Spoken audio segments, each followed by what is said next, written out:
I've only ever heard it as perineum. Look at that perineum! Just perched up over there in the tree.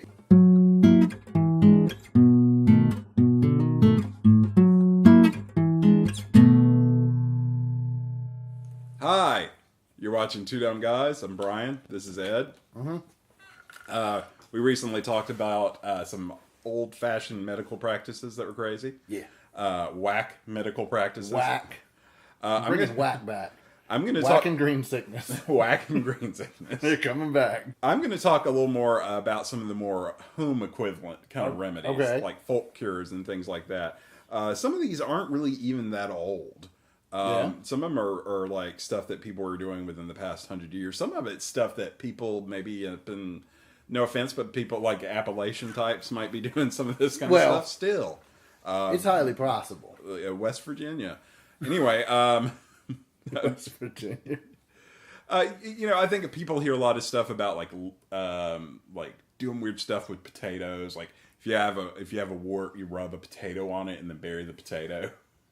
Is that a wart? A wart. We'll get you a half potato, rub it on there, and bury it on a full moon. We just had one like a few nights ago, so it's going to be a while. Full moon calendar. We have one every month. Yeah, but we had one like 3 days ago. You're going to be stuck with that wart for like a few weeks. God. But and if that doesn't work, you might wind up with a potato plant, at least. Something for your efforts. Get me hip to that good magic. Well, let me ask you, do you suffer from corns and or calluses? No, I got a wart. I understand. I don't know what a corn is, even. I thought a corn was a callus, but maybe it's just like a little corn. A little one's a kern. A kern? Yeah, and then you got the callus one. It's like a big chunk. Yeah. But apparently, if that. there's a traditional method of getting rid of corns and calluses on your feet. You would take a piece of stale bread, you would soak it in vinegar, okay, and then tape it to your foot, or like put it on your foot in some way. And apparently that would get rid of corns and calluses and probably like loved ones and friends because your feet stank. Your feet would stink, but you know what? I actually can. I'm going to take these as you give them to me and try to determine why I think they might work. Yeah. Well, this one I can sort vinegar of see is a lot acidic. Yeah. Yeah, it's acidic. It's a solvent, and you put it on the bread, so you got a lot of it all soaked up there. That could work. Yeah, y'all might have been onto something, folk. That actually, that makes sense because the acid would break down the tough part of the skin. I think you should just get a pet egg. I think there's one on the table right now. It's not mine, but just get you. Don't open it. It may have been used. Oh, okay. Which, if you're not familiar with a pet egg, it's like a cheese grater with a little built-in thing that holds onto it, or use a pumice stone. We got one of these at the house. I tell the wife, I say, "Bring me the foot rock." You're also supposed to wrap it in some sort of wrapping in addition to the adhesive, and then put a cotton sock on, specifically a cotton sock for the magical healing powers of cotton, apparently. Yeah. But I got nothing for that one. Well, it'll cut down on the stink a little bit. Yeah, but probably. It's like you got this big bulky sock full of vinegar and bread is what you got. Like you're at a good Italian restaurant where they bring you like the oil and vinegar and the bread. And it's like you're just kind of like... Hold up, I have my own. Now, here's another question. Do you suffer from cold sores, you herpes-infested harlot? I do suffer from cold sores. Well, here's something you could do. You could try the healing power of your own earwax. Really? Yeah. I have a lot of that, too. Yeah. Apparently, people just, if they got cold sores, they would just take some earwax, and I assume usually theirs. I was never too specific on this. Go get somebody else's earwax. That seems like...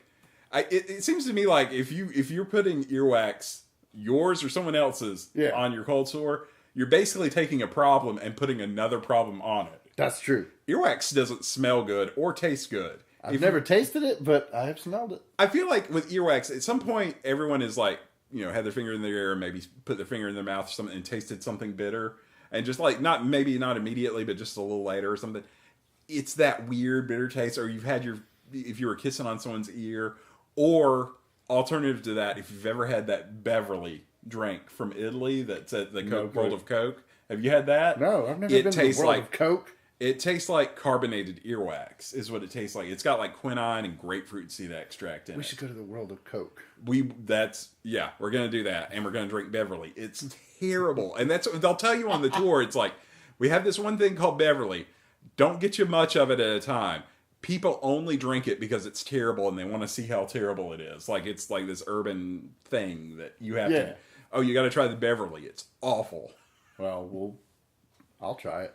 It's a virus, people. Yeah.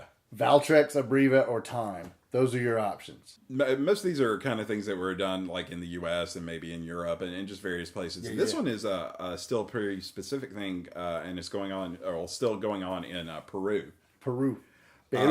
They have an interesting treatment for impotence. Okay, is it the belt? No, it's not the belt. You basically go to a market stall, you pick out a frog from a tank. They take the frog, they beat it on the table until it's dead, they skin it, they go to a blender, they fill the blender with hot white bean broth, they add aloe vera, honey, maca, and the skinless frogs, and they make the world's absolute worst smoothie ever. And then you drink it, and that apparently will get you on swole. Well, I have heard of maca being used for impotence. Yeah, there actually are scientific studies that maca will reduce ED and increase libido. There is enough data there to suggest that it is effective. And it is one of those things that you find in things like... Mama Cat is rubbing her face on the microphone. Sorry, that you find in things like Insight or Extends. Come on, girl. Or those things that are supposed to make you grow that just make you have better erections. But other than that, the frog part's just like the smoke and mirrors part of it. Yeah, all of it is the smoke and mirrors part. The honey and the aloe vera probably make it go down a little easier. But I feel like somebody had the idea. Is like, hey man, I got an idea. I figured out how we can trick people into drinking frogs. Basically, it's like, yeah, we got all these frogs, man. Nobody likes to eat frog legs. It's like, well, I know a way we can make them drink these motherfuckers. And give them a little show, too. You take the frog out, you grab its last legs, you swing it, pow, pow. And it's like, yeah, it's dead. You pow, one more just for good measure. Yeah, just for fun. You got to tenderize it before you stick it in the blender. Oh, that's horrible. Yeah, don't do this. Don't do this. Take some maca, take some horny goat weed. Find a horny goat, kill it, drink its blood. L-arginine, or eat watermelon rinds. Watermelon rind! Well, some people have problems with nosebleeds. Yeah, I do that sometimes. And one thing that can help is vitamin K. Okay. Because it helps with blood coagulation. Yeah. And you would find this in a good amount in spinach. Yeah. So spinach would be a good thing. And plus spinach has a good bit of iron. So it can help with blood that's already lost, help restoring your iron levels. But apparently, for some reason, instead of just eating it, a lot of people have found or have just decided to tell people that what you got to do is boil the spinach and hang it behind your ears. So ruin it. Yeah. And then...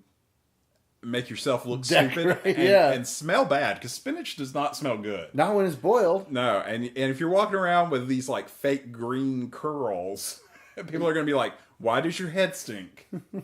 Why does your head smell so bad? Why is your hair, that part of your hair, green? We have a dress code here. You're going to have to go back and dye your hair back to a natural color. Or shave that off, whichever one. We don't care, but you can't have green hair. Yeah, you can't work hair like that. Yeah, and maybe, just maybe, quit sticking your finger up your nose, and that'll stop the nosebleeds. Well, maybe. That's where like 90% of 80% of nosebleeds are from sticking your finger up your nose. 10% are from cocaine, and then the other 10% are from actual medical or allergy or health issues, I feel like.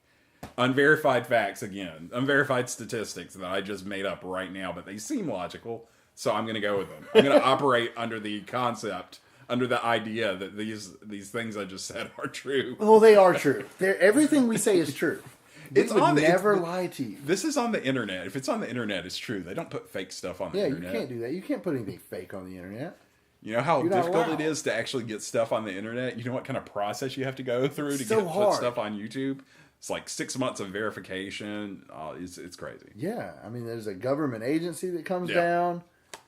They got to do a background check. There's a test of strength. Yeah, credit reports for like all three major axe throwing and keg tossing. I mean, it's hard work, people. In Ireland, they have to do the caber tossing. No, it's Scotland. Yeah. Damn it. I should not have said anything. I should not have said that. I come across as just being like ignorant. Now, basil actually is kind of viewed as a natural laxative. Like a lot of foods can be natural laxatives. Anything leafy is definitely a natural laxative. Yeah. But the Eat idea... a lot of vegetables, kids. The idea is that you're just supposed to chew it and eat it. Yeah. Some people swear that that's not the route to go. What they do is you take it and you roll it up and you just stick it up your ass and just let it do its work down there. And this is supposed to cure diarrhea? No, it's a laxative. Oh, it's a laxative. So it's going the other direction. Okay. I don't need more things going up my ass. I'm getting to an age where I'm going to have to start having colonoscopies in a few years, in 10 years maybe. I don't know. I think they've moved it down to 45, bud. Oh, okay, yeah. So I'm like 6 years out from having to get colonoscopies. I've got enough stuff going up my ass. Yeah. Or, I mean, not yet, but I will. I mean, like, and yesterday. And yesterday. But that was a different story altogether, okay? But it's like, did you ever have to take suppositories when you were a kid? when I was a kid. Yeah. Yeah, I think this is like... That's the worst. I think what's freeing it up down there more than the basil is the finger up the ass. Yeah. To put the basil up there, you're just making room. Yeah. You're doing your stretches. That's all it is. You know, it's like, I went down and Tom popped a basil leaf up my ass. He was up in there like really far. And I just immediately, it was amazing. Yeah, it scared Tom. He's never seen it happen that fast. We had to turn the hose on him. Urine. Okay, urine does a whole lot of stuff. Yeah. Many people believe that you would use it to treat earaches. Earaches. Just a few drops of urine in each affected ear.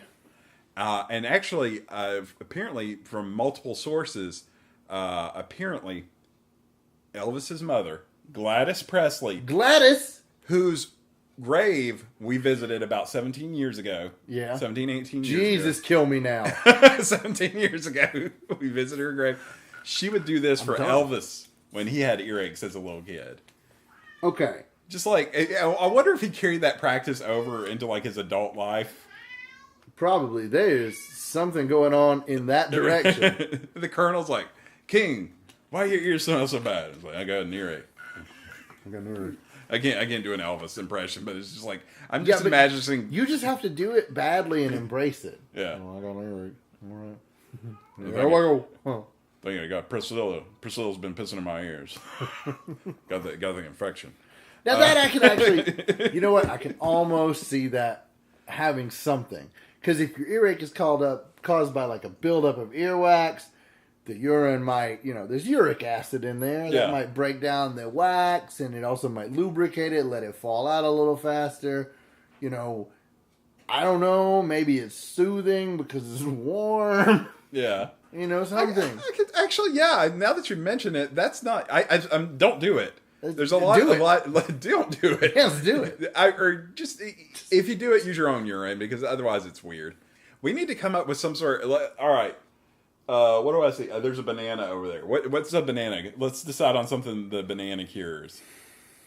You know what? If you've got a swollen taint, bananas are good for swollen taints. You just mash it up and just rub it right in your taint. That's the perineum.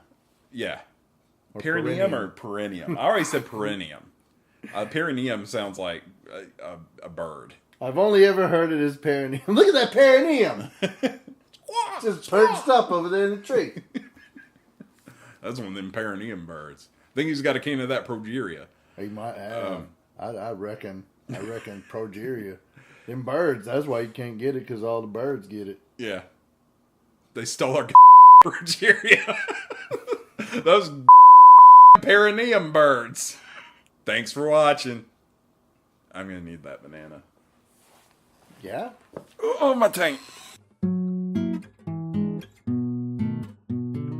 Hey, there's some links down there. Do what you want with them.